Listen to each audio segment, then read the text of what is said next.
Nagita Slavina belum lama ini melahirkan putra keduanya, Ryanza Malik Ahmad.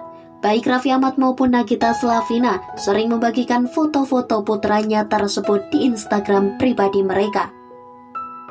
Baru-baru ini akun Instagram mereka, Raffi Nagita 1717, mengunggah video yang menghebohkan.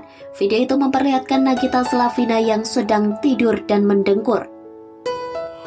Ternyata video itu sengaja diunggah oleh Raffi Ahmad. Ia ingin menunjukkan kepada publik pengorbanan sang istri menjadi seorang ibu. Begadang karena urus baby Ryanza, alhasil tidur pulas dan ngorok, pengorbanan seorang ibu, tulis Raffi Ahmad pada caption tersebut. Rekan-rekan artis langsung membanjiri kolom komentar. Banyak yang menyebut sikap Raffi Ahmad kejam karena membagikan video tersebut di Instagram.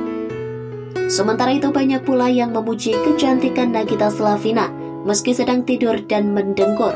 Dikutip dan dirangkum dari suara.com.